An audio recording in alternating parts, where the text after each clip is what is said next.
Assalamu alaikum. Walaikum salam, sir.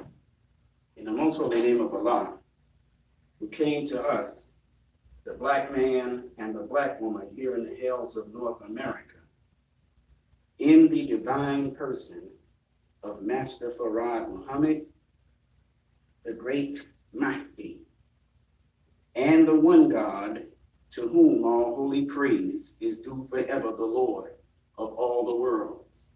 We forever thank him for his coming and for his raising up in our midst a divine leader, a divine teacher, and a divine guide in the personage of the most honorable Elijah Muhammad, the last and the greatest messenger of Allah. So it is in their two great names that I would like to greet you once again, my beloved black brothers and sisters in the nation of Islam's greeting words of peace in the Arabic language, which is indeed the original language of the original black man. Assalamu alaikum. Walaikum salam, sir. All praise is due to Allah for the most honorable Elijah Muhammad. For those of you, and there should always be at least a few, who are unfamiliar with the words Assalamu alaikum, they simply mean, when they are translated from the black man's language of Arabic into the white man's language of English, peace be unto you. And as we have explained over and over, and over and over and over again, to the point that you become bored out of familiarity with hearing it so much. Come on. As we have explained over and over and over again, those of you who have not yet accepted your own, have not accepted your own what? Have not accepted your own God. Allah is your God if you are a black man or woman, not just here in the hills of North America, but anywhere to be found on the earth. Allah is the black man's God. And Islam is the black man's religion. Those of you who are Orthodox Muslims, you might take, what's the word I'm looking for? You might take offense at we who say that Islam is the black man's religion, because you say Islam does not deal with race or color. Well, we can't tell. Those of us who are black, whether in or out of the religion of Islam, we can't tell that Islam does not deal with color, because there has been a role played, not due to the fault of Islam itself, but due to the fault of those who claim Islam. There has been a role that Islam has played in rendering us as black people in the pitiful condition that you can find us in the hells of North America and throughout the earth. Wherever Islam has not played a role in rendering us in this adverse condition, it has failed to play a role in correcting that condition. Talk black to me. And so we can't tell that Islam does not deal with color unless we study Islam, understand Islam, and separate Islam from you wicked hypocrites that claim Islam. Talk black to me. You have done so much harm to black people in the name of Allah and Islam. You have failed so miserably in helping black people in the name of Allah and Islam that those who are coming into a black consciousness have begun to hate, have begun to despise, and want nothing to do with Islam. Talk black to me. But Islam is the black man's religion. And if it had not been for the past 6,000 years of the black man having been put to sleep to allow the white man to rule the earth, saying that Islam is the black man's religion would not elicit any offense. Are you listening to me?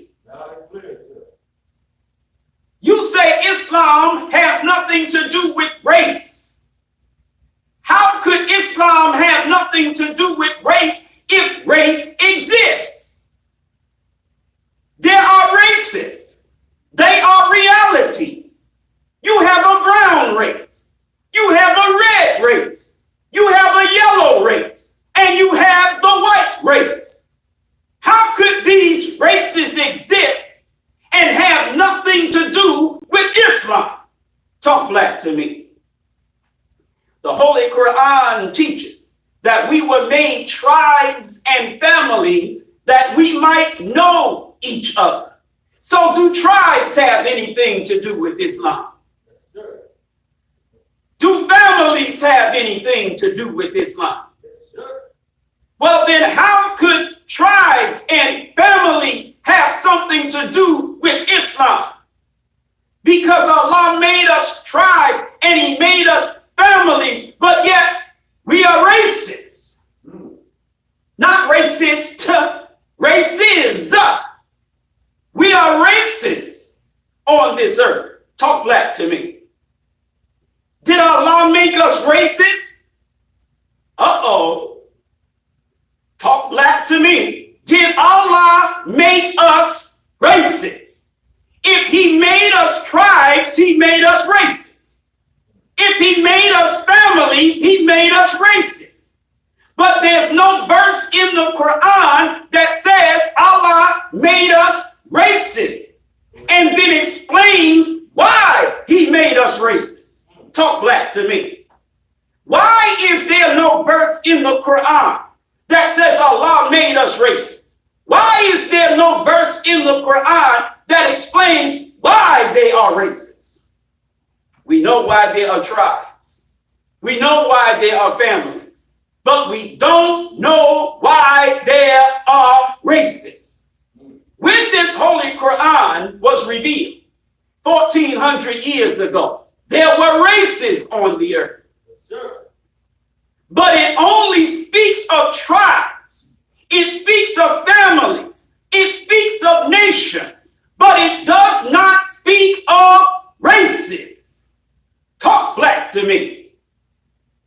The reason the Holy Quran does not go into race in the manner that it goes into nations, tribes, and families is because when the Holy Quran was revealed, the knowledge of races was not yet time to be revealed.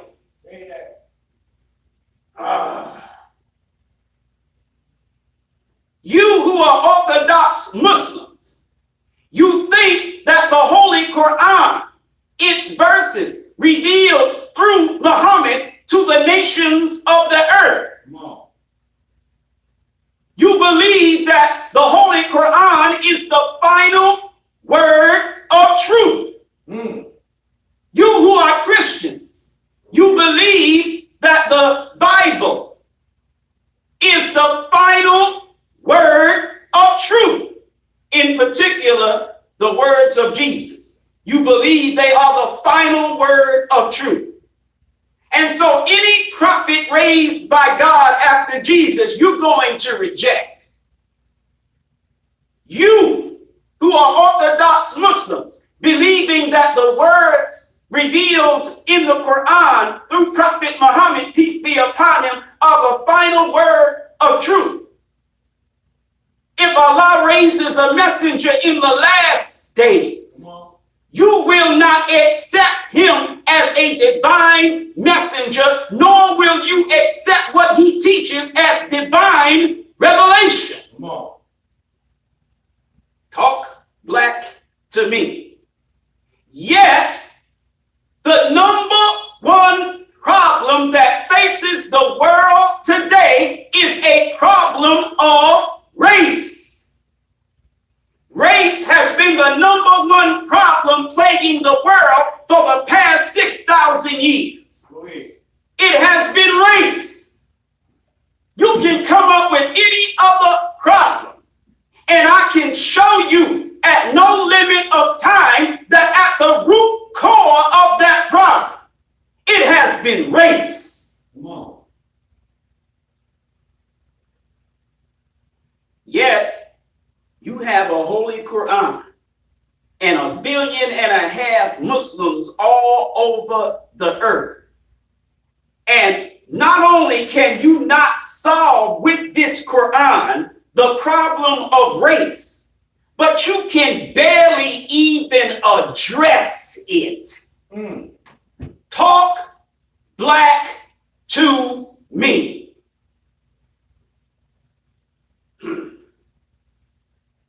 This was not to be dealt with by Prophet Muhammad.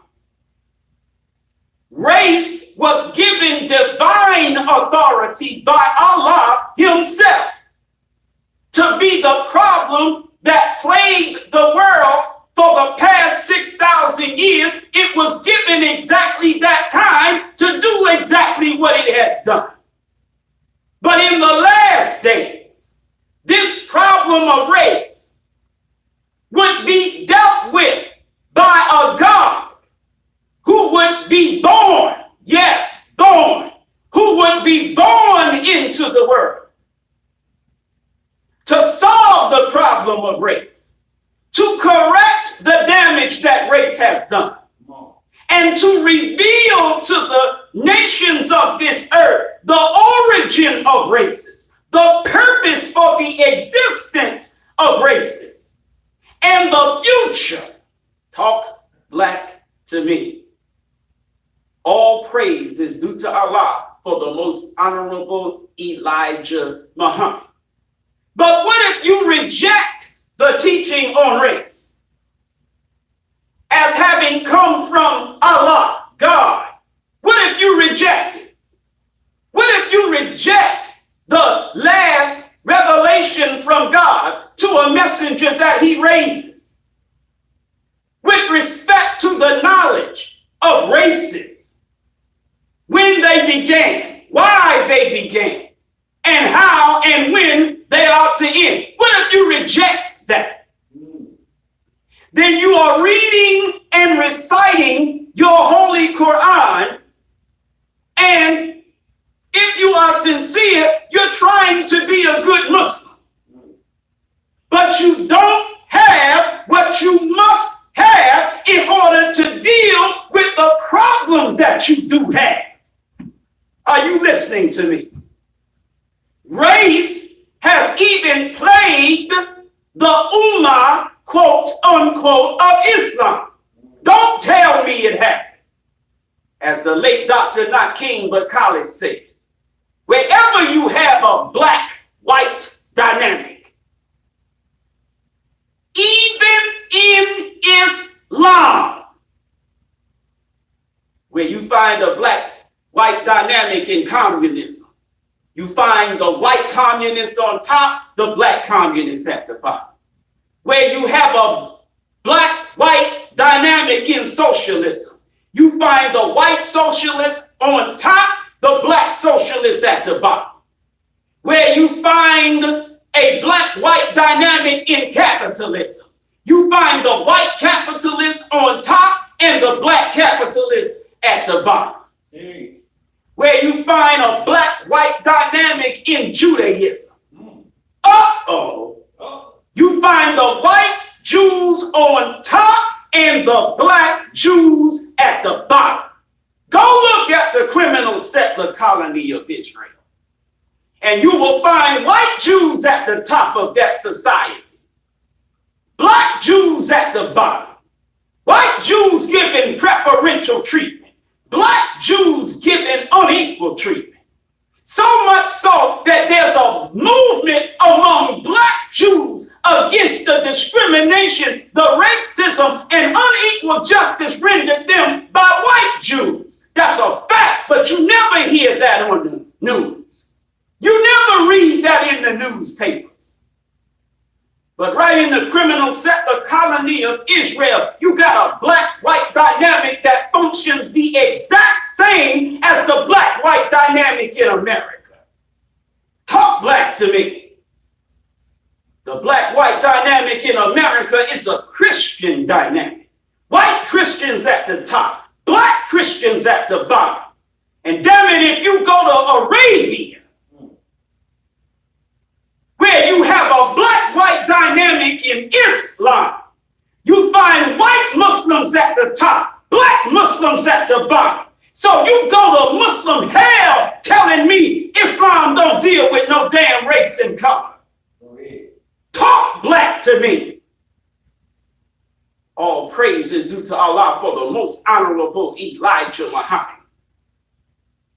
This problem of race has poison, absolutely poison, every religion, every economic, social, political system. The whole earth, on every level, has been poisoned by race, racism. Global white supremacy is the order of the day. Why do you think there's a term called global white supremacy? So we got to deal with this problem of race. Now, who is best able to deal with the problem of race? This Holy Quran says that Allah is the best knower. Talk black to me. This Holy Quran teaches us that we should always, in every important affair, seek the assistance of Allah. That's the Quran. That's what in the name of Allah means. Bismillah. That's literally what it means. It means I seek the assistance of Allah. Y'all all right? Yes, sir. All praise is due to Allah for the most honorable Elijah Muhammad. Now, in seeking the assistance of Allah to deal with this problem of race, we can't find that assistance in the verses revealed in the Holy Quran, lest we have one sent to us, raised for us, to give us the true interpretation of the Holy Quran, to give us an interpretation of this book that would guide us to the solution of the problem of race that is destroying us. Talk black to me. You who are Orthodox Muslims, you always want to deal with damn prayer. You might want to deal with fasting and zakat.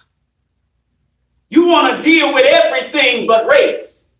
You want to deal with everything but color. Talk black to me. Why don't you want to deal with race and color? Because you don't have what it takes to deal with race and color. You can't give justice when it comes to race and color. And you don't seem to understand why there is no justice when it comes to race and color. Talk black to me. You reject the life-giving teaching of the most honorable Elijah Muhammad from God in person, Master Farad Muhammad. You call it shirk. You say it's not true Islam. Come on. Well, what the hell do you have that you call true Islam? If true Islam can't do more for the black man in America in particular, and the black man everywhere you find him on the earth. I don't give a damn about true Islam. What the hell do I care how true Islam is if the truth of Islam will not help me as a black man? You stupid. Talk black to me. Y'all all right? Truth should do for everyone equally. And if what you say is true, will not do justice equally for all in the light of the sun, then what you claim as truth can't possibly be true. The sun in the flag of Islam, that red background, the sun in the red background of the flag of Islam, it's red because red is the color of truth. The sun gives everything its true color. Any light that shines on anything other than sunlight does not give you a truer color of that thing than sunlight does. Sunlight gives you and everything its true color. So the sun in the background of the Muslim flag, it's a symbol of truth, but is it only a symbol of truth? No. It also symbolizes freedom. Huh? The sun gives of its light. Light in scripture is always styled as truth. The sun gives freely of its light to all. The sun's light does not discriminate against any. It gives its light freely to all, the just as well as the unjust. Talk black to me. And so it's a symbol of freedom. Well, if the sun is a symbol of freedom, and the red used as the sun in our background is the color of truth, then explain to me how you claim to have the true Islam, but your so-called true Islam does not deal equally with all, regardless of creed, class, or color. Talk black to me.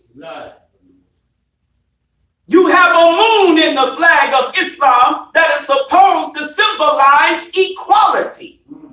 And it sits next to a star that is supposed to symbolize justice. Meaning equality of justice is supposed to be the rule everywhere in Islam. But the wealthy Muslim nations, in particular, the wealthy Arab nations, don't give a damn about the non-wealthy Arab nations. Wealthy Muslim nations don't give a damn about poorer Muslim nations. Talk black to me. And if you're a black and a poor Muslim nation in the world of Islam, the Muslims don't give a damn about you. You got Arabs starving in Palestine right now. A genocide that has been taking place against Palestinian people for the past 8 months. You got a Nakba that has been taking place against Palestinian people for 75 or more years. European so-called Jews, with the help of Christians, invading, conquering, and usurping the land of Muslim Arab Palestinians. And the whole world just watches. Talk black to me. You put up a And then you cut deals with America, cut deals with Europe. And the deals you cut were cut because you take the internal squabbles that you have with one another as Muslims. You take those more serious than the problem you have with non-Muslims. You got a Holy Quran that teaches you to take not the Christian and the Jew for friends, because they're friends of one another. But you busy cutting deals with Christian America, with Christian Europe. For what? To protect you against Islamic Iran. Y'all ain't listening. You care more about the dispute that as a Sunni you have with the Shia than you care about the problem you have as a Muslim with the Jew and the Christian. So if you're Saudi Arabia, you want to cut deals with America and Israel. I don't know what deals you might want to cut with the European Union, but you definitely want to cut deals with America and Europe to protect you against Iran. You ought to be ashamed of yourself. Talk black to me. If you're Jordan, I'm not talking about Michael. I'm not talking about sneakers. If you're Jordan, calling yourself King Abdullah, you ought to call yourself Queen. Talk black to me. Cutting deals with Israel, cutting deals with England, cutting deals with America. The so-called Jew kills your Muslim brothers in Syria, violating international law with impunity. Talk black to me. Attacking an embassy, it's against international law. There was nothing morally right nor legally right with what they did, but they did it because they knew they could get away with it. They knew nobody would say a damn thing about it except for show. Talk black to me. They knew that the Muslim world would not unite to punish them for what they did, because they knew that the principal Muslim nations, quote unquote, in the Islamic world got deals cut with America, with Europe, and with Israel. So they did it. And the Islamic Republic of Iran, in accordance with international law and Islamic law, they fought with those who fought with them. And the so-called Kingdom of Jordan deployed its military assets to defend Israel from Iran. When have you ever seen Jordan recently? When have you ever seen Jordan deploy military assets to protect Shia Muslims from Jewish Israel? But you can deploy your military assets to protect Jewish Israel from Islamic Iran on behalf of Christian America and Europe. Talk black to me. I didn't know I was going to give you a political science degree this afternoon. I'm just trying to explain Assalamu alaikum.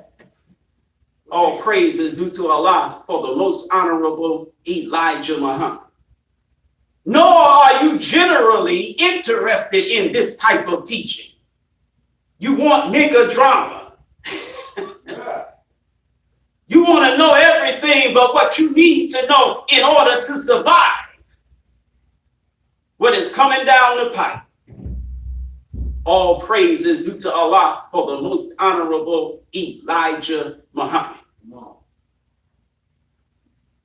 You who are Sunni Muslims, you crack me up. You are more concerned with the issues that exist between yourselves and Shia Muslims than you are with the issues that you face with Christian Europe and America and so-called Jewish Israel. Again, I say, you should be ashamed of yourself. Say that. As I said earlier, the problem of race has poisoned the so-called Ummah of Islam. Ummah meaning community. It has absolutely poisoned. It has weakened in a manner that is debilitating. It has weakened the ranks of the Muslim world. Race. You don't know race. You don't understand race. You don't deal with race. Except that you deal unequally with those that are not part of your race. Talk black to me. And so you have a problem facing the Islamic world. The root cause of the problem is the Christian world. Principle in being that problem is the so-called Jewish world. Not that there really is a Jewish world. Yeah. When you think Jew, you don't even think black. Y'all ain't listening to me. The typical average one of you walks around thinking you gotta be white to be a Jew. There are more black Jews than white ones. More than likely. I don't have that as a fact, but there's probably more black Jews than white ones. Talk black to me. Huh? Yes. And plenty of Jews in Africa. There are Jews in Africa who have been Jews longer than the Jews in Israel. And when they want to migrate from Africa to the so-called Jewish homeland, the white Jews of Israel deny their access unless they pass a Jew test. Talk black to me. But white Jews, no matter where they want to migrate to Israel from, to make Israel their homeland, the doors are wide open. They don't have to pass nothing. All praise is due to Allah for the most honorable Elijah Muhammad. You know I got to make like this Ramadan.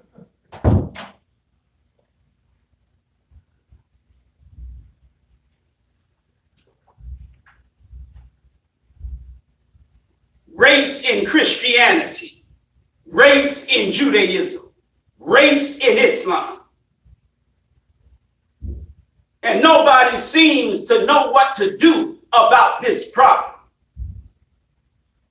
I thought you were teaching on the grave of ignorance. Hello? Yeah. Go ahead. Haven't I been dealing with how ignorant the whole world is of race? Talk back to me. And if I've been dealing, and I have, with the ignorance when it comes to the origin of race, the problem of race, the poison of race that has weakened the nations of the earth,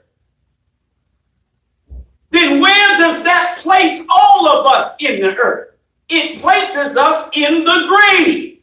What grave? The grave of ignorance.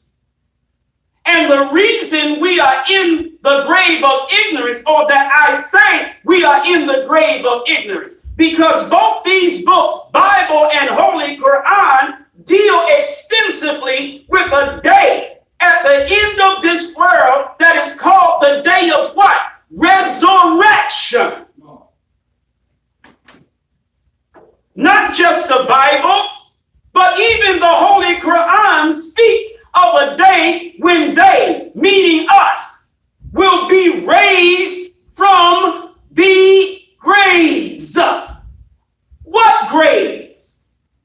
nobody coming up out no ground. Come on. You don't die a physical death and go down in the earth and come up from no grave. Come on. The Bible teaches you that that's not true.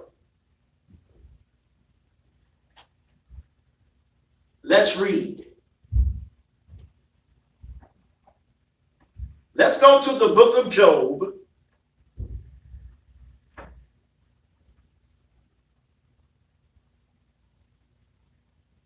Assuming, of course, we can find it. Let's go to the book of Job.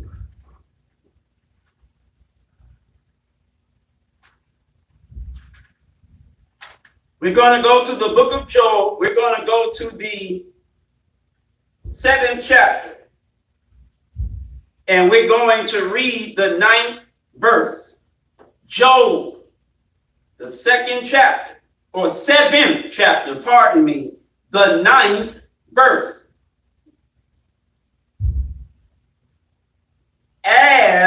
Okay, wait a minute. What do you mean as? There's something I want to impart to you in the way of knowledge, wisdom, and understanding. I want to put you up on some game. And the way I'm going to do it, I'm going to explain something to you. As what? Whatever the what is that I say as, in that it is going to be a lesson that's going to teach you something. It's going to open your eyes to something. It's going to broaden your mind to something. As the cloud. So I'm using a force of nature. Why am I using a force of nature? Because a force of nature represents one of the natural laws that govern the universe in general, but the earth in particular. This is a natural law that can be seen functioning where the earth is concerned. Why is it important that we have knowledge of the natural laws by which the earth functions? Because if we understand those laws, we can make more intelligent judgments. Are you listening to me? As the cloud is consumed and vanisheth away. Now there's a natural law that governs this earth that causes a cloud that is formed to be consumed and to vanish. And there is something about that natural law that God in the book of Job, 7th chapter, 9th verse, wants you to learn. There's something he wants you to learn. Think about a cloud, how it's consumed and vanisheth away. Why? Because there's something I want to teach you where that's concerned. So he. What do you mean, so he? Now we're going to talk about a he. And we're going to explain something about a he that's like what we just explained about the cloud.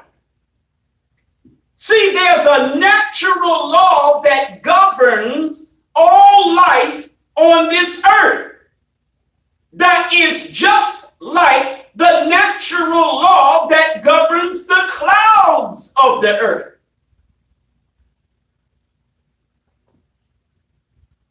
So he that goeth down to the grave shall come up no more.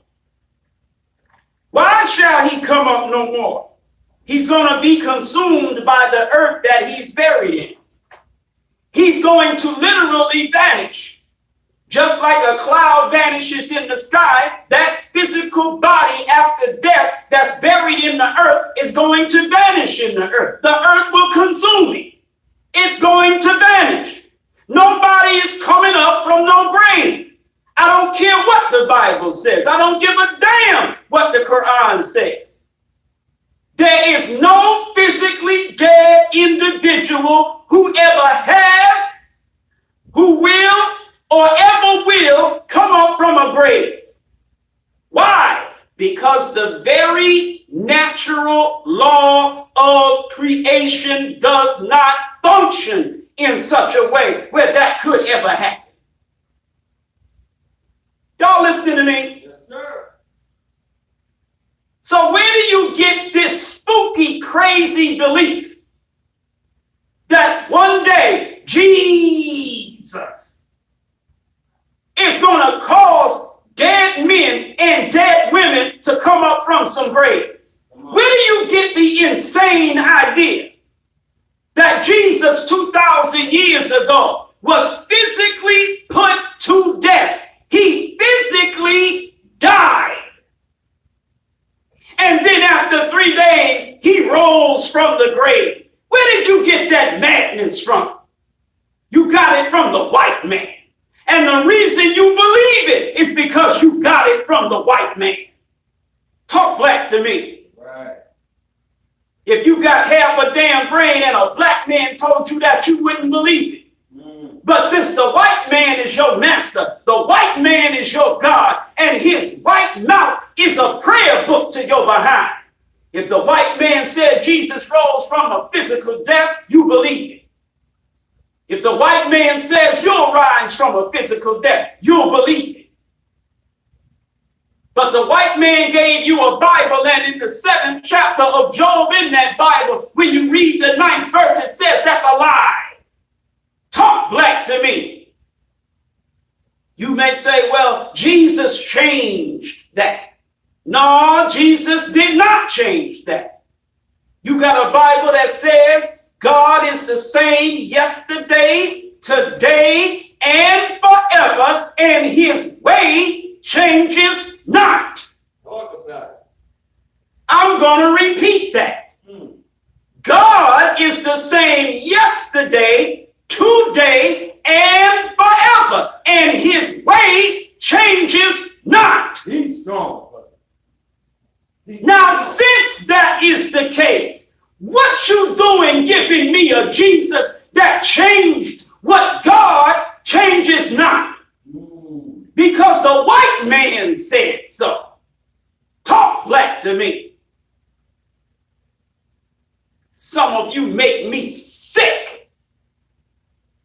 The white man can tell you anything except something good about the black man, and you'll suck it up with a super straw. White man got you believing Jesus was white. Everything you ever read tells you he wasn't white. But the white man gave you a blonde head, blue-eyed, buttermilk complexion, peckerwood cracker, so-called Christ. And you accepted it. You had no reason to believe Jesus was white other than the white man said he was white. No reason, no intelligent reason whatsoever, no historical reason, no anthropological, no archaeological, no intelligent reason to believe Jesus was a white man. But the white man said he was a white man, so you accepted him as a white man. You didn't want no black Jesus, and in truth, you don't want one today. Some of you do, but most of you don't. Talk black to me. You let the white man tell you all manner of lies in the name of religion. And you accept the falsehood of the white man's religion. Christianity is a false religion. Christianity is a false religion. It's a lying religion. It's a slave-making religion. Don't get offended and feel like you ain't gonna listen to me talk about Christianity like this. Why not? You got a hell of a nerve getting offended by by a black Muslim teaching against the religion of Christianity. When you sucked up with a super straw all the racist, anti-black, hateful garbage that black and white Christian preachers taught you about yourself. Come on. Talk black to me. We ain't gonna miss. You never got up and walked away from a Christian preacher that taught you were black because you were cursed. You were cursed black due to the son of Noah, Ham, laughing at his father's nakedness, cursed to be a slave, shamefully elongated. Nigga, if you elongated, that ain't no shame. You better be shamed if you ain't elongated.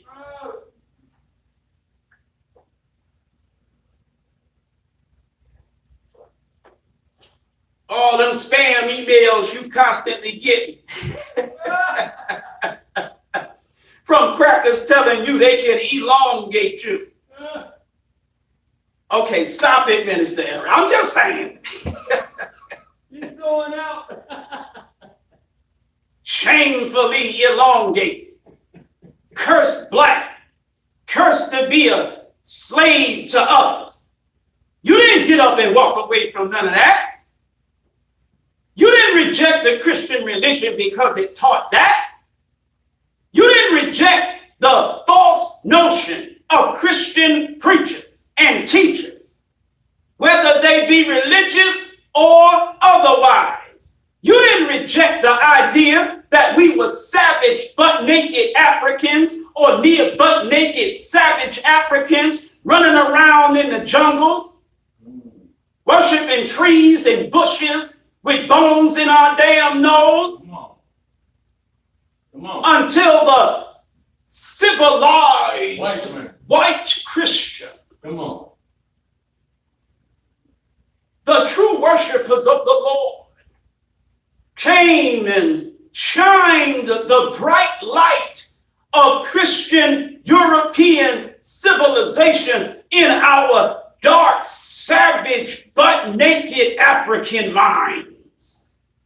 You didn't take that as an offense. You didn't walk away from such an idea.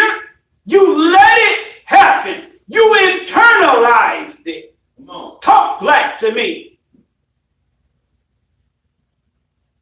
The white man placed you in a grave of ignorance so deep.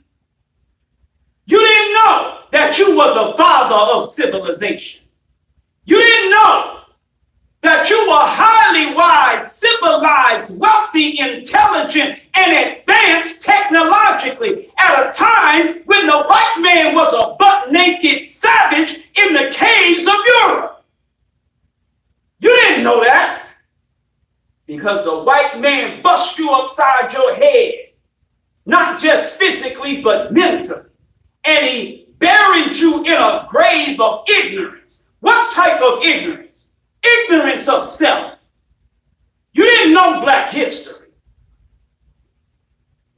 You didn't know your own language. You didn't have your own culture.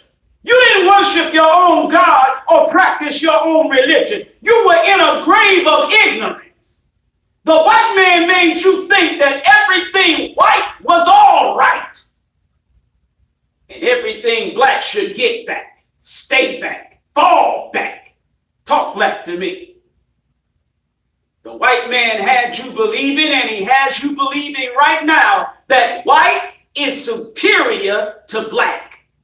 He made you ashamed of your broad nose. He made you ashamed of your thick lips. And some of you so stupid, he had you ashamed of your thick hips. Talk black to me.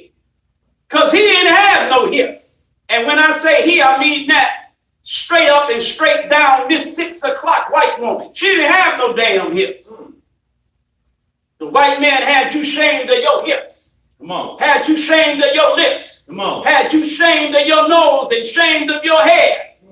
Talk black to me. Yes, sir. One thing that aggravates the living hell out of me is how you young brothers and sisters are so ignorant of the recent history of your people in America. Come on. You don't even think about it no more. Talk black to me. Be strong, brother. You'll just take any criticism from me as a player hating old nigga, Right. generation tripping on some young niggas. Silly as hell. You spend so much time worrying about how many followers you got on Instagram. You spend so much damn time worrying about how many followers you got on TikTok. You spend so much damn time worrying about stupid ish that you are walking around in a grave of ignorance. You don't understand why you are what you are, where you are, and in the condition that you are. But you think you got the whole world in your hands. Make me sick as hell. Talk black to me. I'm not tripping on you on no generational mess. That ain't what this is about. This ain't no old nigga player hating on young niggas. You use that excuse every time somebody old say something to you. Get out my face with that. You ain't Jesus Christ. You could be if you listen to me. But you ain't no damn Jesus Christ. The hell told you your ish don't stink? Because you under 30. Shut the hell up. Come on, brother. Talk black to me. No. The white man had you so ignorant. Not you today. You don't appreciate today because you don't know yesterday. The white man had you so ignorant that if you were dark skinned, you used bleaching cream to lighten your skin because you were that ashamed of how dark your skin was. You used all types of chemicals to straighten your hair, to make it look more like the white man's hair, because you were that ashamed of your pinky hair. Talk black to me. You formed certain sororities as black women. I don't know if the practice was the same where fraternities are concerned. But you had certain sororities as black women back, not black, in the day, where you had to pass a paper bag test. Oh, yeah. Yes. You had to pass a paper bag test. If you wanted to join this particular sorority, brother, not that brothers did, that's sisters. Right. But if you wanted to join and you were a black female, a certain sorority, you had to take and put the paper bag next to your skin. And if your skin was not lighter than the paper bag or was darker than the paper bag, you couldn't join. Damn. Yeah. Talk back to me. As a young person under 30, you're supposed to know this history. But you don't know it. Because old niggas like me don't teach it. Hello? Right. Old niggas like me have failed to give you your history. And so you walking around in a grave of ignorance thinking you so up on game and you dumb as hell. Y'all all right? All praise is due to Allah for the most honorable Elijah Muhammad. Get the hell off TikTok, nigga. Put that goddamn Instagram down. And start learning and studying your black history. All praise is due to Allah for the most honorable Elijah Muhammad. I don't give a damn if you don't like the way I'm talking to you. If I could reach through that damn phone that I'm talking to, I'll choke your... Man, you don't know. Nobody got time for you and your silliness. We're at war.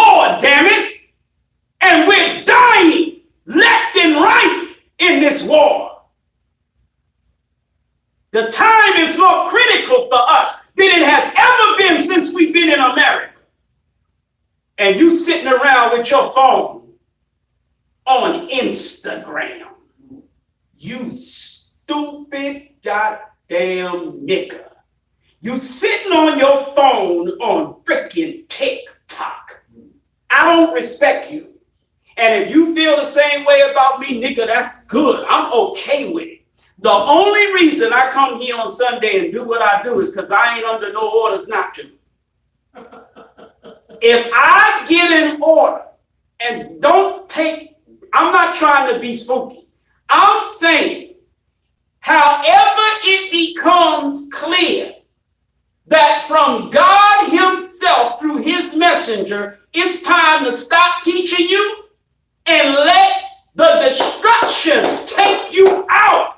I swear to God, I'm not going to be like Abraham. I'm not asking God to stay the destruction because I love you so much. I want you to have more time to be. Hell no. He can interrupt my damn lecture and kill your behind, and I'm fine with it. Word is bond to Master Farad Muhammad. I'm good with it. So I don't give a damn how you feel about me, because I'm sick of you. Word is bond, I'm sick of you. But I'm dedicated to this mission, so I will help you. I will teach you. I will train you. And if it pleases Allah, I will save you to whatever degree I can. But it ain't cause I'm in love with you. Come on. It's cause I'm in love with the mission. You only get my love second-handed. I love Master Farad Muhammad. I love Elijah Muhammad. And I love the nation of Islam. And those three are in love with you. So as long as I love them, you get love indirectly from me through them. But the minute they say to me, I'm like, what shit? What took you so long? And I'm bouncing. Talk black to me. Wait, no. A bunch of sick, silly niggas. Here we are in the 1940s, 50s, and 60s. Come on. Blonding our damn hair. Come on. Conking our damn hair. Right. Bleaching our damn skin. Talk black to me. And nowadays, you can hardly find a young black man without dreadlocks with blonde tips. This is after you went from colored and Negro to black. This is, we are 1/4 of the way through the 21st century. And you a young nigga with blonde tips in your damn dreads? You think I care if you feel I'm disrespecting you? Nigga, do you think I give a about you like that? Nigga, you got blonde tips in your damn dreads. I would dip them damn dreads in gasoline and set them motherfuckers on fire if I could. The hell is wrong with you? You that stupid? You got that less or that little pride in yourself as a black man? You wearing dreadlocks because you feel that's a black hairstyle? Then what you putting white folk blonde in it for? You don't make no damn sense. You depress the living hell out of me, just the sight of you. Just looking at you makes me depressed. Because I'm like, well, damn. You've gone so backwards. You got this saying in the streets, hustling backwards. Y'all niggas hustling so damn backwards that you wearing African hairstyles with European blonde dye in it. Now let me stun a little bit. Lick, put your face to the damn camera. Pow! Now let me hold it. Smack the hell out you. What's wrong with you? Talk black to me. Because you're mentally dead and buried in the grave of ignorance. It's a damn shame for you to put blind dye in your hair today. It used to be a time when this was something you found way, way, way more in black women who wanted to blonde their hair and look like white women. But now even brothers. You got just as many brothers with blonde hair as there are sisters. What the hell, man? In 2024, we halfway to 2025 now. We just had the summer solstice. Right.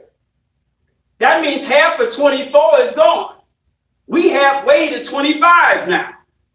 We a quarter of the way through the 21st century. And niggas are putting blonde dye in their hair? Talk black to me. You running around wearing fake eyelashes, fake fingernails. I don't know if you got fake toenails or not. But fake fingernails, fake eyelashes, fake hair, bust down Barbie wigs, cost damn near $1,000 if not more. Talk black to me. You running around looking like that sister in that movie, I'm gonna get you, sucker. Take off your hair, take off your eyes, take off your butt. Don't you run from me. Take off your breasts. Just take off everything. No. Y'all all right? Yes, All sir. praise is due to Allah for the most honorable Elijah Muhammad. And got the nerve to be talking about real talk. With fake lips? The hell, real talk with fake lips. Talk black to me. Talking about keeping it all the way a buck. Keep it all the way 100. Come on. Yeah, you keep it all the way 100, all right. You all the way 100, fake as hell. Come on. What's real about you? Really? Your breasts ain't real. Your butt ain't real. Your damn eyes ain't real. Your hair ain't real. What the hell is so damn real? Come on. If you want to keep it all the way a buck, wear your hair the way it is naturally. You want to keep it all the way a buck, stop painting your damn face. Stop dyeing your hair. Stop wearing fake nails and fake eyelashes. Keep it all the way a buck, damn it. What is your problem? You're mentally dead and buried in a grave of ignorance. Talk black to me. Nobody likes somebody yelling at them, brother. Nobody likes somebody hurling insults and criticism at them. They can't receive it. No problem. You've had since 1930, you've had 70 years of the 20th century and another 24 years of this century. And you didn't have Eric insulting you and criticizing you and yelling at you and whatever. You just can't stand about that damn Eric. You didn't have that. And you still didn't get right. So screw you. I don't care. You get what the hell I feel like giving you any damn way I choose to give it to you. Now, nigga, what? Talk black to me. All praise is due to Allah for the most honorable Elijah Muhammad. Your least problem is Eric and the way Eric talks to you. That's your least problem. You better get out your feelings and you better start thinking. Because you're in a lot of trouble. A whole lot of trouble. And none of your trouble is Eric. All praise is due to Allah for the most honorable Elijah Muhammad.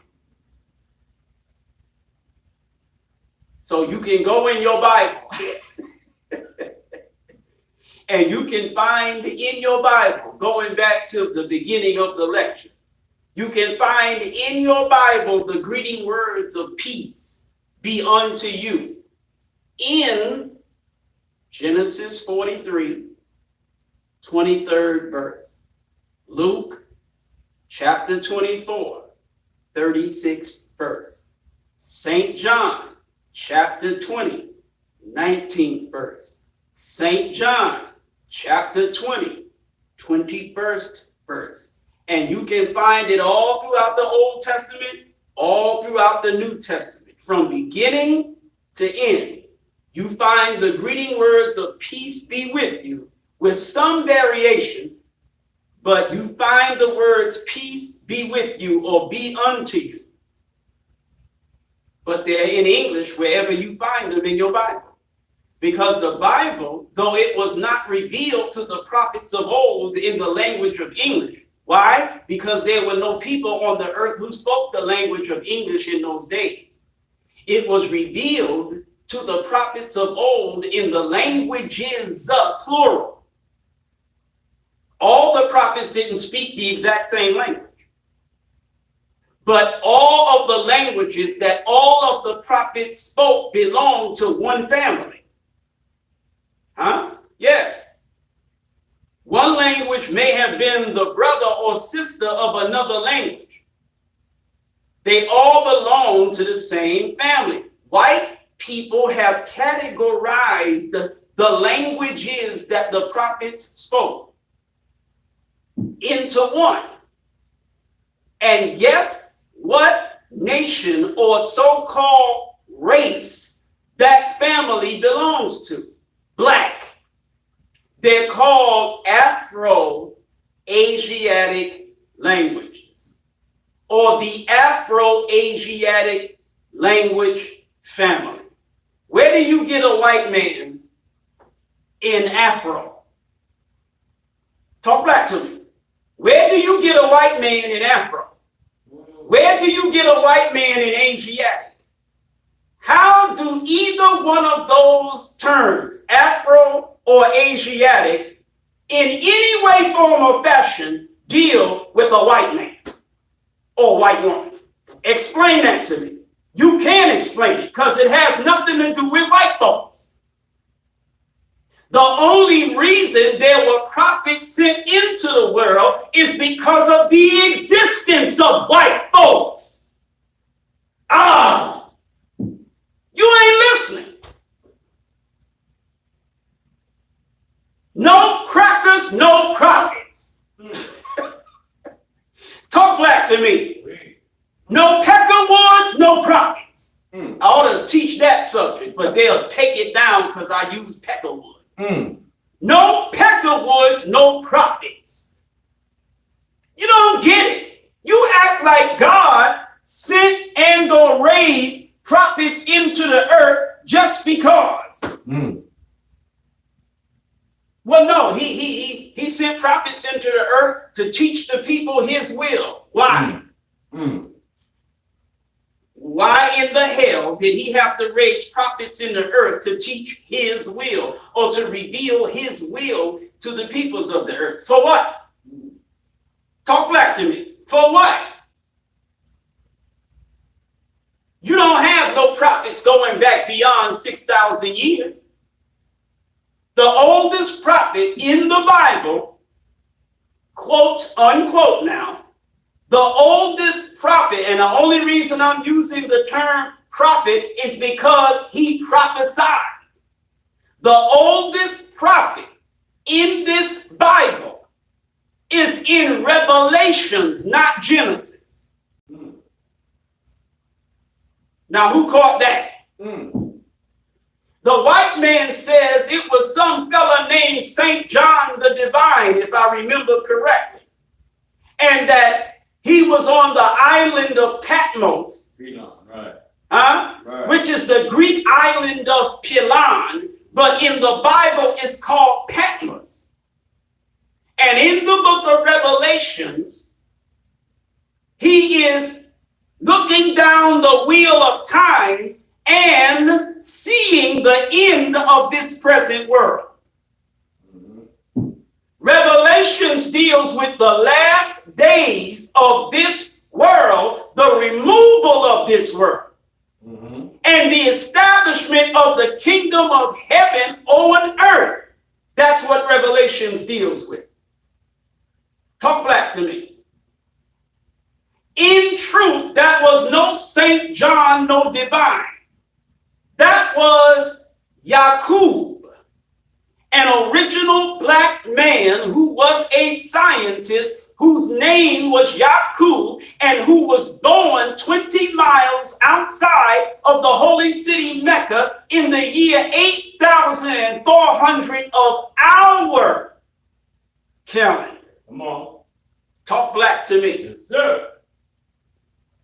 That's who you get Revelations from.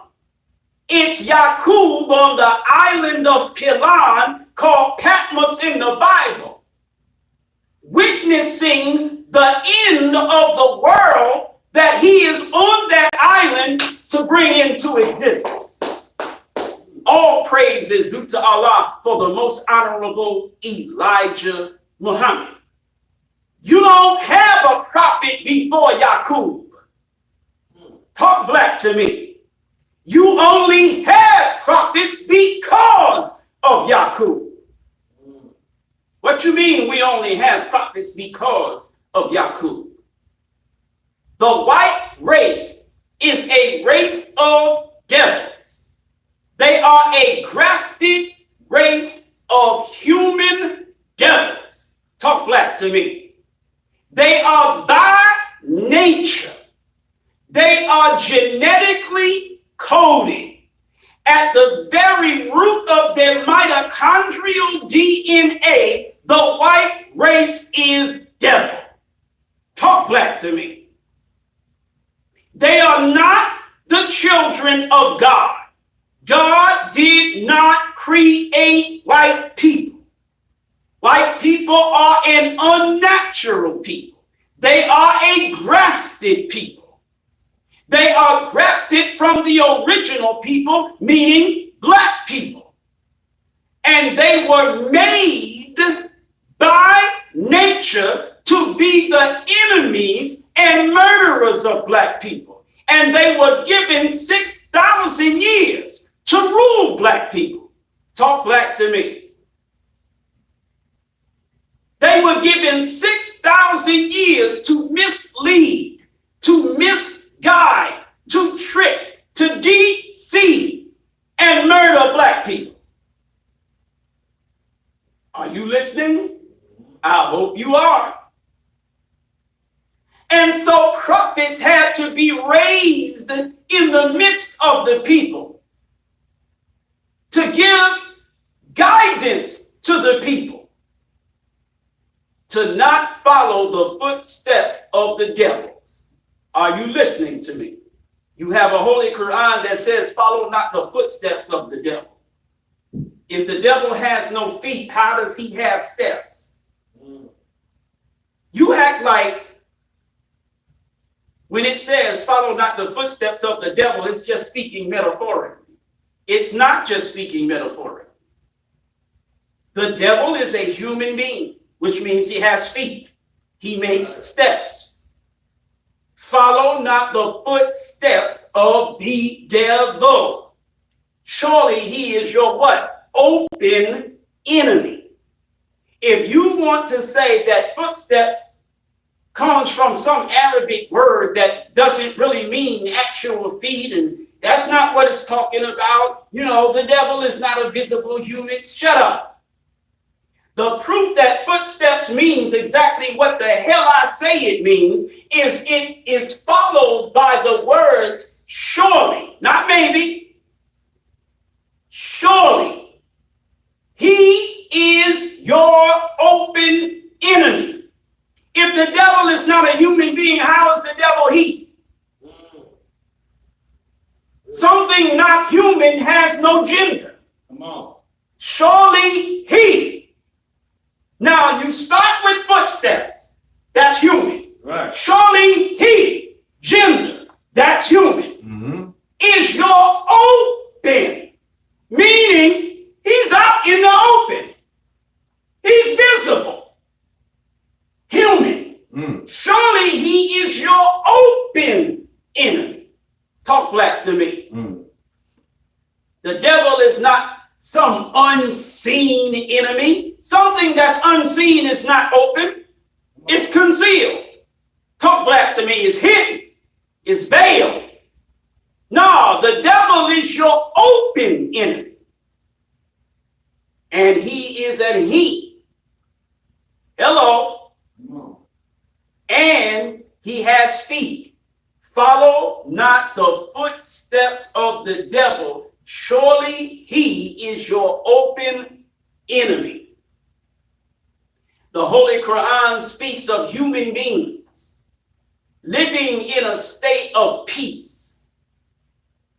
And the peace is disrupted by some of those human beings breaking the peace of other human beings. Hello? And so the Holy Quran says, go forth, some of you being the enemies of others. Go forth. You're talking to one group of people, telling them to go forth where they are presently among another group of people. Go forth. Get out. Step. Slide. Bounce. Get to stepping. Go forth, some of you, the enemies of others. Are you listening to me? Yes, sir. So when the Holy Quran says, surely he is your open enemy, I don't know why you don't want to accept that this is talking about a human being. All the evidence points to a human being. The Holy Quran speaks of the day of judgment, when Allah will gather the nations of jinn and men. Talk back to me. But the Holy Quran says he created the jinn of intensely hot fire. He created man of sounding clay, of black mud fashioned into shape. But that ain't what the jinn are made of. The jinn were brought into existence from intensely hot fire. Now that is metaphorical. But so what? The Quran makes it clear there are two types of beings who were created and or made from two types of essences. Are you listening? Of course not. The chairs are empty. I'm yelling. I'm screaming. I'm insulting. In other words, I'm Eric. You ain't listening. Ain't nobody teaching today equal to my quality of teaching. You ain't getting a message nowhere today that can touch the one I'm giving to you right now. Nowhere. So damn the chairs and my spirit.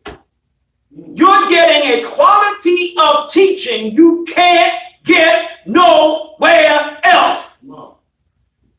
Now what?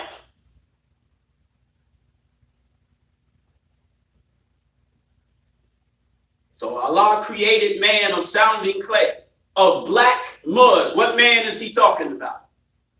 He ain't talking about no light, bright, damn near white Arabs.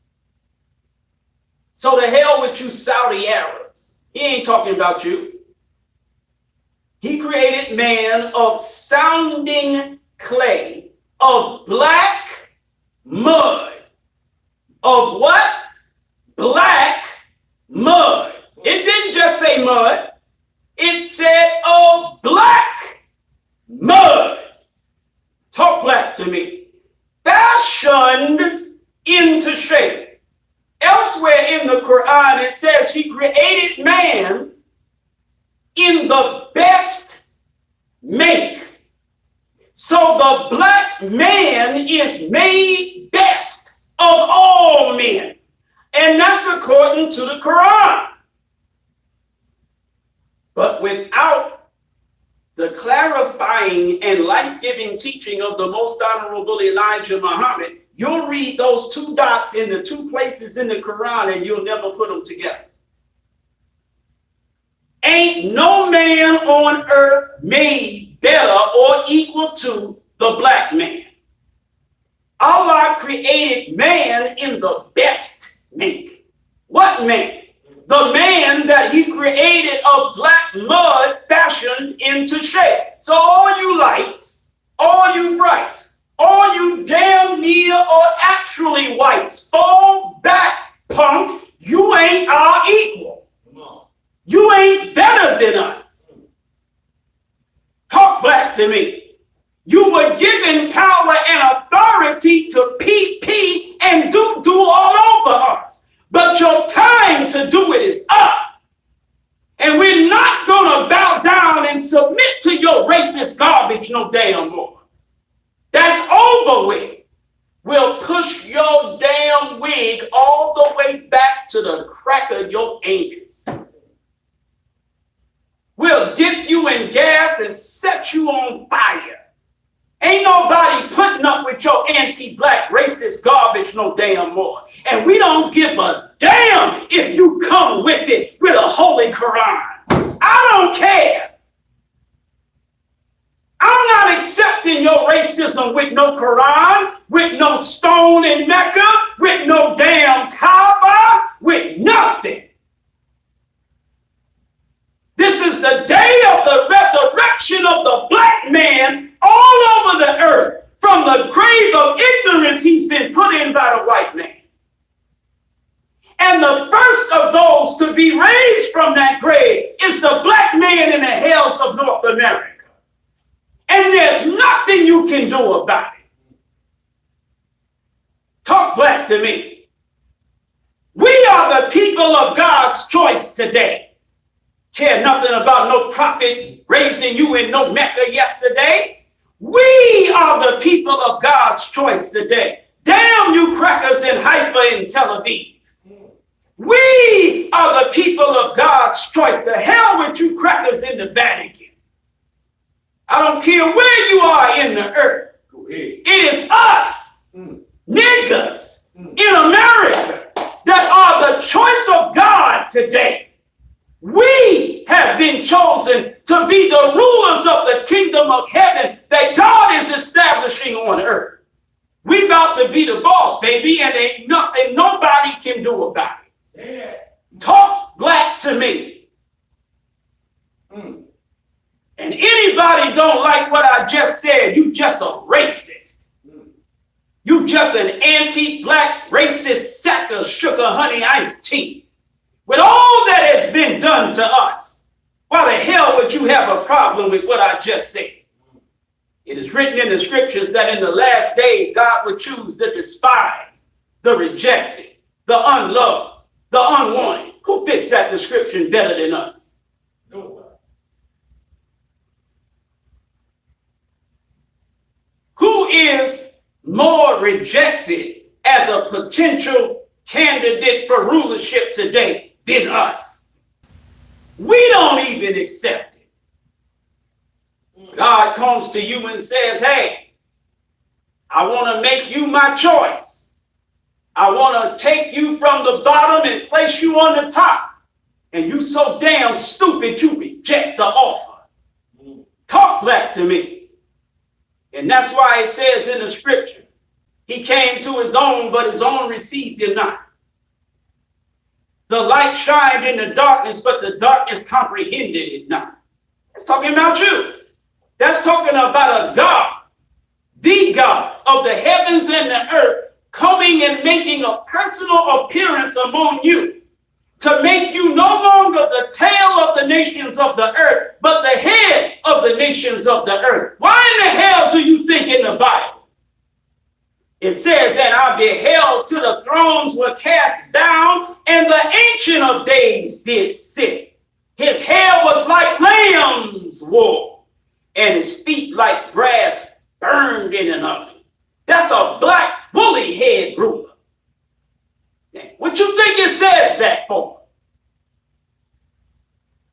Why in the hell do you think the Hadith says that Islam will rise from the west in the latter days? Why do you think Prophet Muhammad said, if a man comes to you and his skin is black as soot and his hair like dried raisins and he's speaking wisdom, listen to him.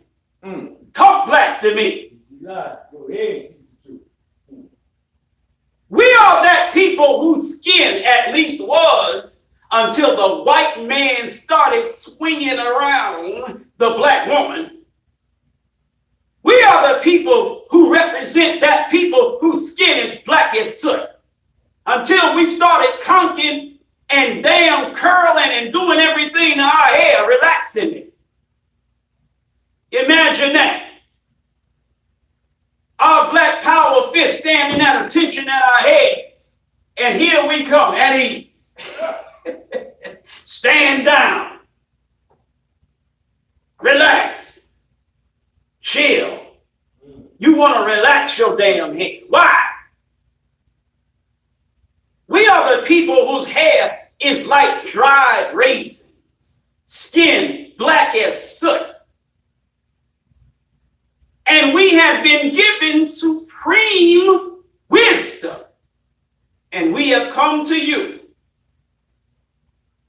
speaking to you from the supreme wisdom that we have been blessed with by the great Mahdi, who when he made his appearance, he didn't make it in Tehran. He didn't make it in Damascus. He didn't make it in Riyadh or Mecca or Medina. Talk black to me. He didn't make his appearance in any of the capitals of the Islamic world. He came to Black Bottom, Detroit, and made his appearance among some ratchet hood niggas. Talk black to me. And so you don't want to accept that he's the great Mahdi.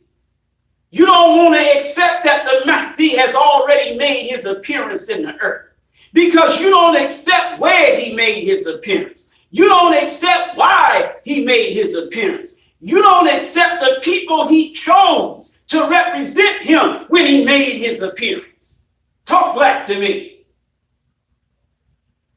You make me sick. The hell would he come to you for? The Bible is a book that the Quran was revealed to verify the truth of. It is written that when he comes, he will choose the despised, the rejected, the unloved, and the unwanted. Why would he go to Mecca? Talk black to me. What is he going to one of the capitals of Islamic nations for? For what? No, he's going to a sheep-like people who have been lost from their people. He's going to a people mentally dead and buried in a grave of ignorance. And he's going to resurrect them from that grave of ignorance and make of them a great nation. Are y'all all right? Yes, sir. All praise is due to Allah for the most honorable Elijah Muhammad. This ain't rocket science. It's simple as hell. What's wrong with everybody? Talk black to me. What's wrong with everybody? You can make this message as plain as you want to make it, and we'll still be like, nope, nope, nope. Right. Right. Stop it already.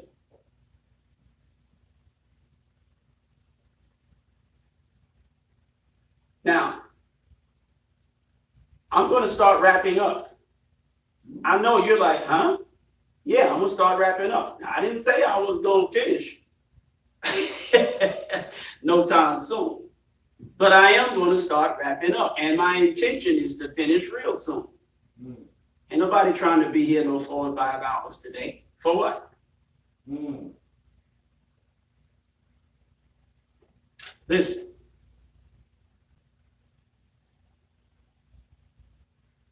It is extremely vital that you stop playing and accept your own. Come on. And be yourself. No joke. It is vital as hell right now, not tomorrow, not next week, not next month, that you accept your own and be yourself. What is your own? Knowledge, wisdom, and a high civilization. Are y'all listening to me? Knowledge, wisdom, and a high civilization. Go ahead, Brother Vince. That's the most proper answer. But what is your own? Your own God.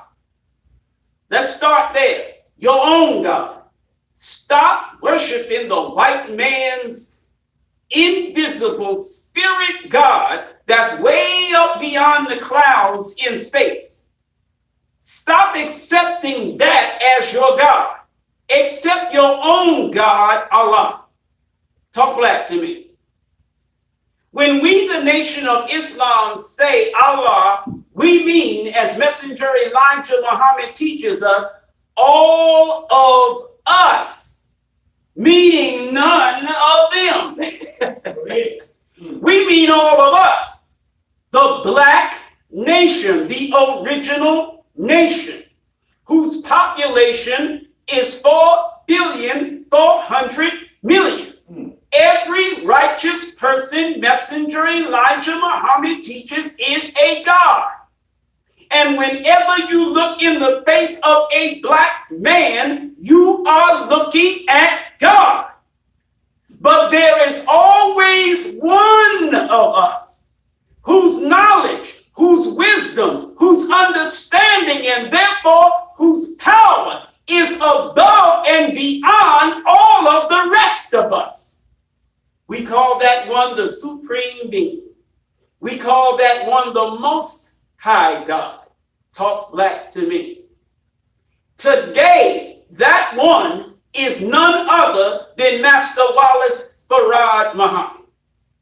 And the man who is the one singular exclusive one that he has chosen to represent him is nobody else but the most honorable Elijah Muhammad.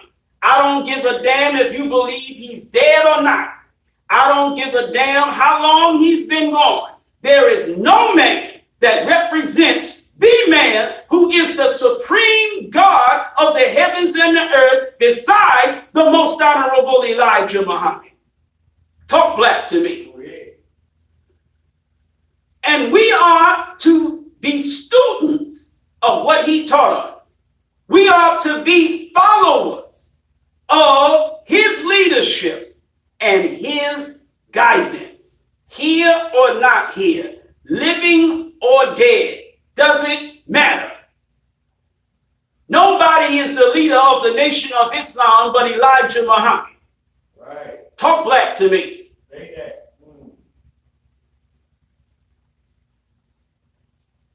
So start with your own God, Allah. Your own God is not a spirit. Your own God is not somewhere up in space. You won't meet your own God after you die. There is no God that you will meet beyond the grave. Come on. You will only meet God on this side of the grave. Talk black to me. Your God is a black man. Your God is the black man. Talk black to me. Those two things are not mutually exclusive. Your God, Allah, is the black man. But like I said, among the black man collectively, there is always one black man individually whose knowledge, wisdom, understanding, and power individually is greater than the knowledge, wisdom, understanding, and power of the black man collectively. Are you listening to me? Yes, sir. Make it make sense, brother. That man today, once again, that black man today is Farad Muhammad. You say, well, wait a minute. He's not black. He half original. What's original, genius? Original is black. What's half? Is half a noun or is half an adjective? Original is the noun. Half is just the adjective to describe what type of noun we're dealing with. Talk black to me. Master Farad Muhammad is not half white. Master Farad Muhammad is half black. Huh? Master Farad Muhammad is not half white. Master Farad Muhammad is half black. Say that. That's why we don't refer to him as half devil. We don't refer to him as half grafted. Come on. We don't refer to him as half peckerwood or half cracker. Are you listening to me? Yes, sir. We refer to him as half what? Half original. Go ahead. Black is dominant. Black is dominant. Just because you have two things that are half does not mean that the two halves are equal. Duh! Yeah, they're two halves, but they're not equal. One is dominant.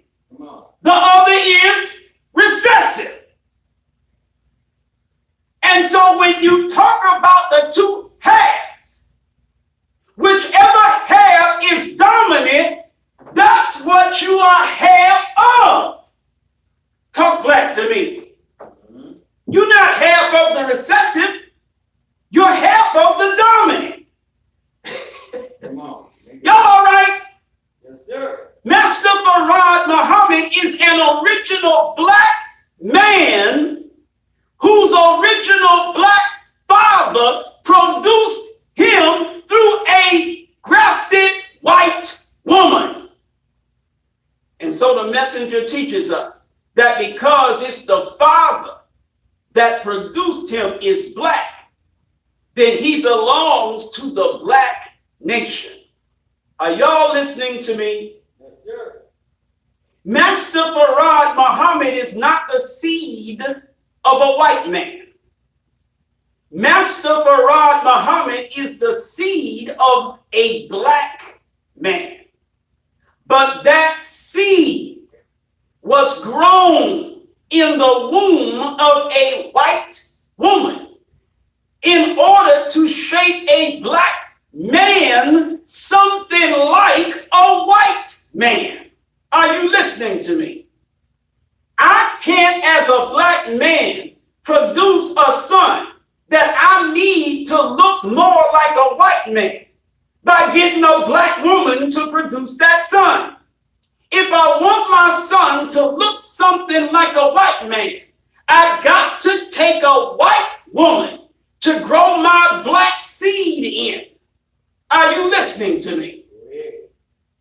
A lot of you black niggas want to put your divine seed in a white woman. Hello. Uh-oh. Man down, but Oh, I know they mad now. Oh, you love seeding white women. Every time you get you a seed, you looking for a white woman to plant it in with your disgustingly silly self. The hell you taking your divine black seed and planting it in a white womb for? All these good black wombs to put it in. But you want it in a white womb. You crazy as hell. Talk black to me. There is no better place for your divine black seed than the original black womb of an original black woman. That's the best place. But Master Farad Muhammad's father had something that had to be done. Come on. Damn. And it couldn't be done with a black woman. It was something that was needed to be done for the black woman. But it couldn't be done with a black woman. Get over it. Damn. Talk black to me. You've been producing black children from the wombs of black women for trillions of years. And you still got Yaqub, didn't you? And for the 6,000 years since Yaqub's grafted devils have been on the earth, you ain't produced a single black child from a single black womb that could do a damn thing with this white devil. In order for this white devil to be dealt with, a child had to be born that would be part of both people. How many ways does the messenger have to explain this to you? How many times does he have to explain this to you before you get the damn memo? In order for him to give justice to both people, he had to be a part of both people. And the messenger goes on further to teach. He had to have that soft, warm, loving, compassionate side of his nature that comes from being black. But he also had to have some of that warlike nature, that comes from the white part of his make. Are you listening to me?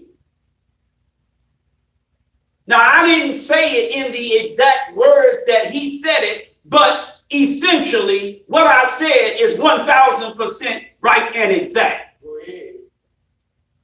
He had to be part of us, but he also had to be part of them.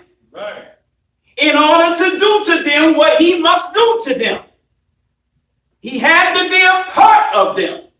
Teach on the God. In order to do for us what he's going to do to them, he had to be one of us. Are you listening to me?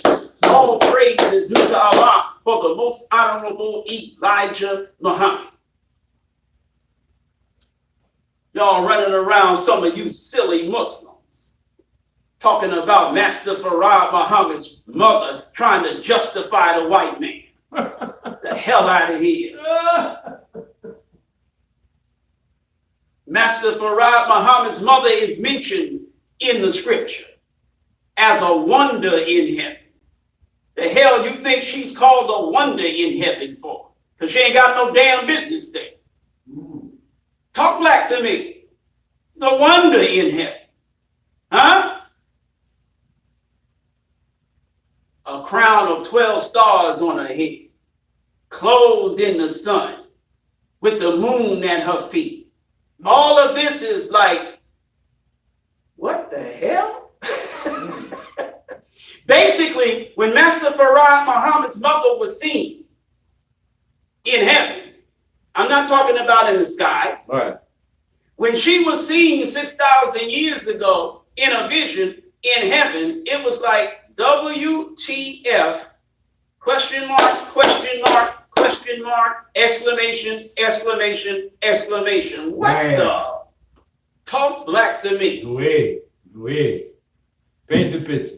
But when you're looking at that vision and you're not a nigga like Minister Eric, you don't use language like what the... You say a wonder in heaven. You use righteous, appropriate language. But when you Minister Eric, you translate it into nigga. What the? Talk black to me. All praise is due to Allah for the most honorable Elijah Muhammad. Master Farad Muhammad's mother had to be a white woman in order to make Master Farad Muhammad look like the devils that his father was going to send him among in order to redeem the people that were under the foot of the devil.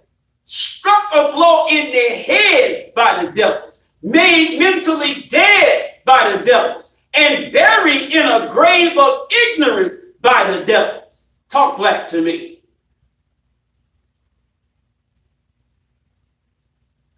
Oh Allah. Well, not oh Allah, but thanks to Allah, our God in the person of Master Farad Muhammad, the great Mahdi, who was to come and has come to restore we who were lost from our own, the kingdom of Islam, and to destroy those who have destroyed us. Thou art our God, O Allah, Master Farad Muhammad, and we are thy people. Deliver us from our murderers, and we will serve and obey thee all the days of our life, and we'll teach our children thy praises, and to submit to thee for thy unequal love and mercy for us. And this is where I was going with it. And thanks to you, O Allah, for making manifest our enemies, the devils. And help us, O Allah, to die the death of a Muslim. Are you listening to me? All praise is due to Allah for the most honorable Elijah Muhammad.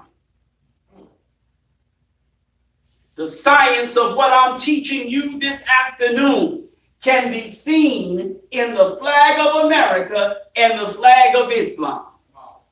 But the flag of Islam in particular that it can be seen in is not the flag of old world Islam. It's the flag of the new world of Islam that is being ushered in by the great Mahdi who has made his appearance in the earth. Talk black to me. You have the science of religion and government in the Islamic flag. You have the science of government in the white man's flag. And depending on how you want to look at it, you even have the sign or the science of religion in his flag. But we're going to keep it strictly Elijah. Look. I told blind niggas to look. Come on. In the white man's flag, you see 7 red stripes. You see 6 white stripes. Mm-hmm. The science of religion is in those stripes. Go ahead. In the white man's flag, you see a blue square in the upper left-hand corner. Mm-hmm. And it's got 50 white stars in it. Mm-hmm. In that blue square, with the 50 stars, you see the science of government in the white man's flag. Oui. Above the white man's flag, you see the religion of the white man. Yes, right or wrong? Yes, sir. Where is it? Is it at the top or is it at the bottom? It's at the top of the flag. White man's religion, white man's flag is at the top of the white man's side of the black board. Talk black to me. It's a black board, but there's a white side of the black board. There's a black side of the black board. And it's an actual facts board. Talk black to me. The actual facts of the 2 sides of the black board. Are y'all listening? Loud and clear. All right. Now, at the bottom of the white man's side of the black man's board, you see slavery, suffering, death. You see the sign of the white man's religion under the symbol of the white man's government. It's the sign of the cross. It's an ugly sign. It's a murder sign. And you see the people who worship this sign of their religion and under this government smiling as murder of 2 black men by hanging has taken place. See? In this picture, there are white crackers who put out advertisements that they were going to lynch these black men. I mean, it was like, I know that it may sound like I'm making a joke, but I'm serious. It was as if, what's that, that place that tickets are sold? Ticketmaster. Ticketmaster. It's like they had a Ticketmaster where It made you were being told what day, what time, what place this lynching was going to happen. main events. That's right. Yeah. It was literally an event that was advertised. That's why it's so many of them there. They were invited to come and enjoy the lynching. These crackers brought peanut butter and jelly sandwiches. Come on, man. They bought fried chicken and damn biscuits. Goodness. That's Talk right. back to me. I don't know what the hell else they bought.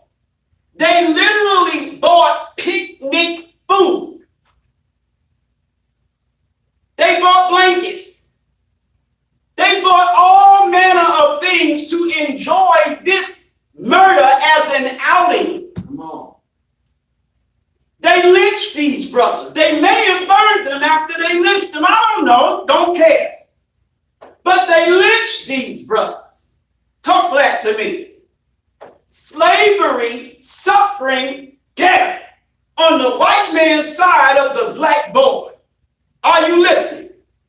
Now let's go into the science as quickly as possible. Why 6 white stripes? In the book of Genesis, the white race is told. You think it's talking about you. Because everything that deals with white folks, you think that's yours too. No, white race is being told in the book of Genesis, 6 days shalt thou labor. But on the 7th day you shall rest from all thy labor which thou hast done. So in that verse in Exodus, you have 6 days and then you have the 7th day. You have 6 stripes. Then you have 7 stripes. Talk black to me. You see the science of the white man's religion right in the white man's flag. The white race, white stripes, was given 6 days, 6,000 years. A day in the Lord is as 1,000 years, 2 Peter 3:8.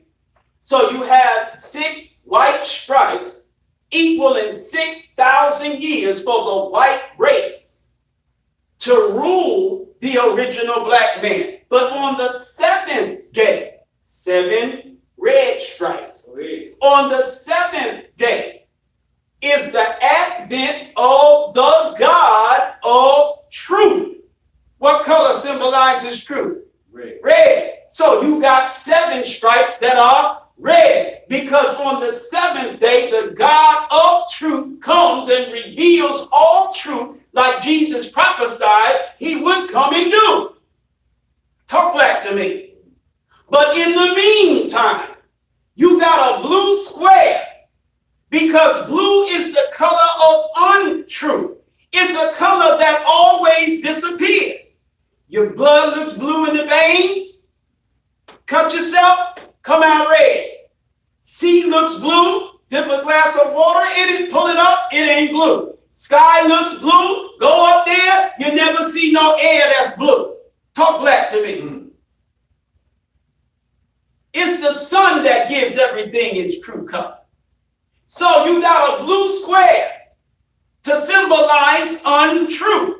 And you got stars that symbolize justice. Talk black to me. Each star represents a state in white America. 50 states, 50 stars.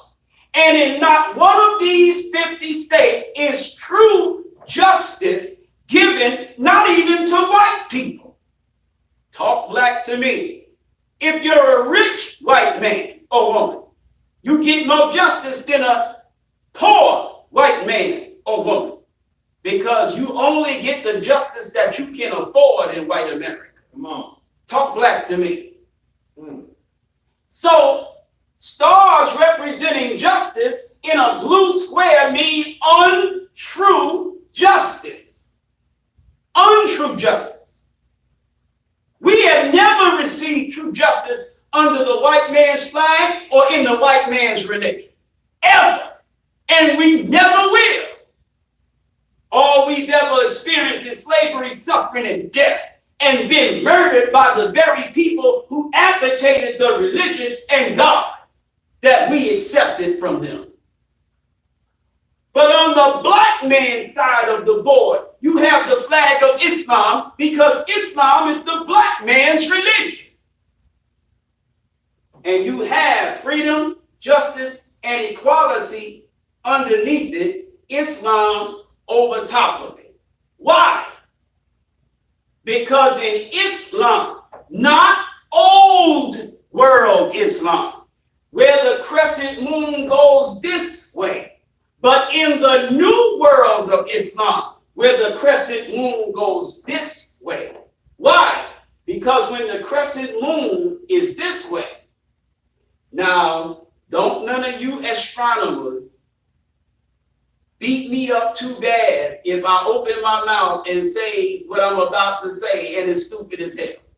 But if I remember correctly, I probably don't, but if I remember correctly, the proper term when the moon is going this way, and it's in the last quarter, the proper term I think is a waning gibbous. Waning gibbous. I think it's a waning gibbous. But in regular terms, in regular language, because I don't know how bad I just taught the scholarly or astronomic language. In regular language, what that means is the light of the moon is going out. It's right not exact. It was? You're right exact, sir. Oh, yeah. That's the correct term of it. Just looked it up on Google, brother. All right. So, waning gibbous, meaning the light of the moon is going out. Okay? When the moon is going this way, that means the light of the moon is getting brighter. It's opening up. It means the beginning. That's the beginning of a lunar cycle right there. Mm-hmm. In old world Islam, it's the end of a lunar cycle. Talk back to me. Go ahead, make it plain. End of cycle. Right. In our flag, it's the beginning of cycle. Go ahead. In that world of Islam, the black man for the first time in 6,000 years will experience freedom, justice, equality, peace, but only in Islam. If you look at our flag, the red background is solid. Ain't no stripes going through it. Right. It's solid. Mm-hmm. Mm. You have a crescent moon that symbolizes equality. Why does the moon symbolize equality? Equalize. The moon is an equalizing force where the earth is concerned. Come on. The moon is equal to the earth in the sense that it's a part of the earth. Say that. It was once one with the earth. The earth used to be much bigger than it is now. This was before a piece of it was dynamited away from it. That piece that was blown apart from the earth is now a dead piece of the earth that lost its water on this part of the earth, and so it's magnetically attracted to the water of this earth. The water out spaces, I'm going to say, probably not the best word, but water covers more of the earth's surface than land does. And so as a force of equalizing the unequal balance of water versus land in the earth. The moon attracts the water, holds it in place. It's all good. Ain't none of us choking. Ain't nobody gurgling. Y'all all right? Yes, sir. So the moon is a symbol of equality because it's an equalizing force with its magnetic attraction on the water between the land and the water. All right. Next to that equalizing force, next to that symbol of equality, you have the star of justice. It's a 5-pointed star. You have the star of justice to symbolize that in Islam, all in the light of the sun, even if you white, receive equal justice under the law. Under what law? God's law. Talk black to me.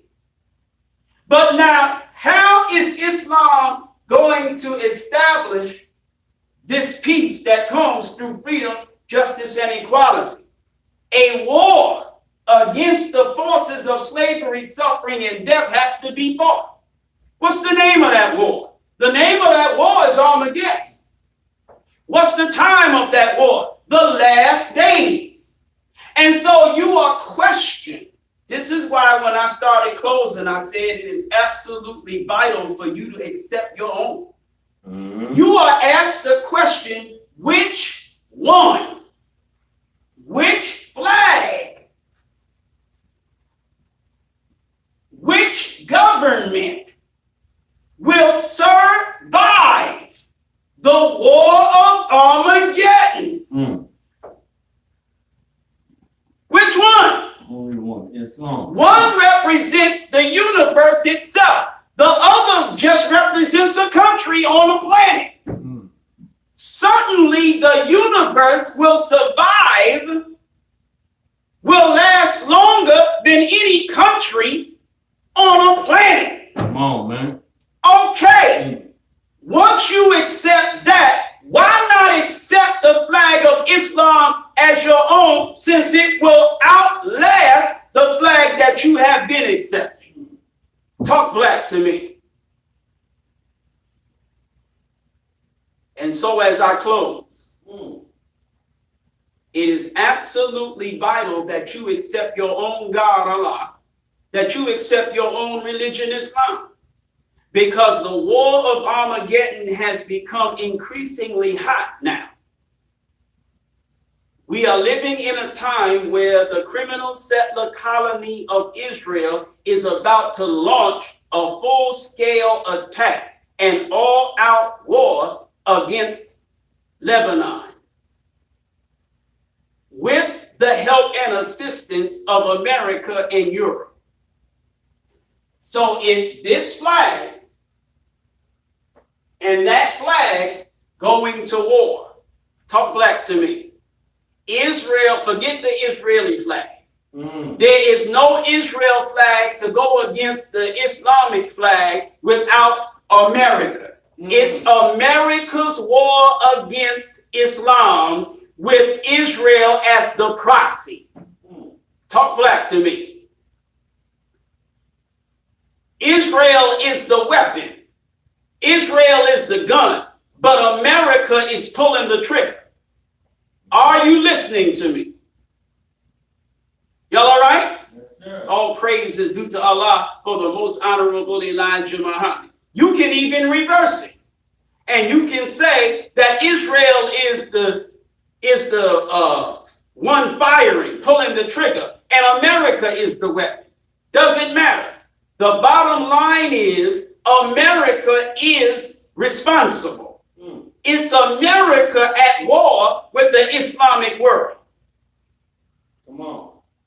Carrying Europe where she comes from down with her.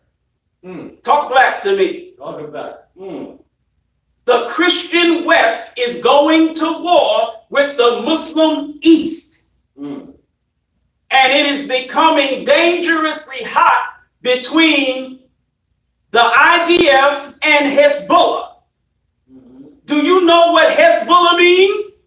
It literally means party of Allah. It comes from a verse in the Quran that says, surely the party of Allah will be successful. Successful in what? In the war of Islam against the Christian West. Talk black to me. This is the war of Armageddon, and you looking at it on the news every day.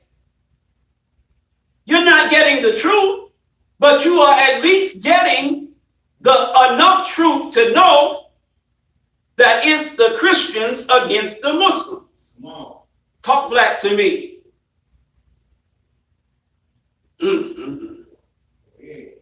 Now, in this war of Armageddon, once Israel, according to the pundits, once Israel goes all out against Hezbollah, Iran is definitely jumping in. Talk black to me. America is already in on the side of Israel. Right. Israel is going to need weapons from America. Israel is going to need protection and help from America, and America has pledged that help and protection. Right, right. So war against Hezbollah means war against Iran. Right. It means war against the Houthis of Yemen. It means war against the resistance in Iraq and Syria. It means war against the Muslims of the Middle East by Israel, America, and Europe. It's the war of Armageddon. Iran will not allow Israel and America to destroy Hezbollah. Russia will not allow Iran to be destroyed by Europe and America. Are you listening to me? Yes, sir. America will not allow Israel to be destroyed by the axis of resistance that is backed by Iran. This means that Gog and Magog are going to go at it. America and Russia are going to go at it. They're already going at it in Ukraine. Now a new front in the war between America and Russia is going to be opened up. China is going to get involved. This is World War III. Ready or not? That's right. Russia, America, China, the Middle East, Israel. Your Bible talks about the armies gathering together in the valley of Jehoshaphat. Talk black to me. This is serious. America will be destroyed in the war of Armageddon. There is no question about it. She's going down. America is the mystery Babylon that is going to be pushed in a lake of fire as it is prophesied in the book of Revelations, and you're in it. But you don't belong to America. You belong to the kingdom of Islam. But Allah, the God of Islam, cannot claim you from mystery Babylon as long as you remain in the names of the people of mystery Babylon. You must have your X. How many years me and Minister Alonzo been telling you this? And how many years you've been just dragging your feet, taking your damn time, like you think this is all about us wanting you to wear bow ties and eat bean pies with us. Been telling you this for a long time. You hard-headed nigga won't listen. Music crusades. You ain't got no X. You's a dead nigga, period. You go down with the white man. I don't give a damn about no Jesus, none of that. No Muhammad, no Quran, no Bible, no dreadlocks, no flip-flops. I don't give a damn about none of that. If you ain't got your X, come on. Come on. You's a dead nigga. As long as you got that white cracker's name, you are that white cracker's property. As long as you got that white man's name, you are that white man's property. Are you listening to me? No, you ain't listening. That's that Muslim stuff. As long as you got the white man's name, you are the white man's property. Master Farad Muhammad cannot claim you from them. He can't do it. Now keep taking your time getting your ass. Go ahead. Take your time. Who cares? It's all right. Take your time. But I'm telling you, he can only claim you once you get out of the white man's name. The messenger said the white man's name is one of the 3 damn chains that binds you to the white man. His church and his religion are the 2 other chains. Now, some of you have rejected his church and you rejected his religion. So you like a rapper. 2 chains. You done gave up your 2 chains. But you still got that 1 chain left. Talk black to me. And a chain is only as strong as its what? Weakest link. You done gave up 2 of the 3 chains that bind you in slavery to the white race, but you still left 1, the white man's name. You're still Williams, you're still Johnson, you're still Jackson, you're still Culpeper, you're still O'Reilly, you're still Smith. Come on now. You steal all these white man's names, and yet you think that because you reject his church and his religion, you all right. No, you're not all right. You must be a registered member of your own nation. Registered member of your own nation.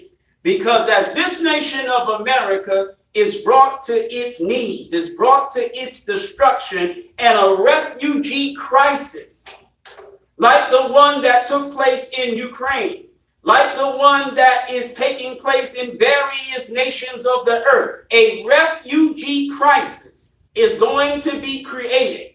And there are going to be people who need to flee from zones that are not safe into zones of safety. Come on. Somebody has to receive the refugees. Talk back to me.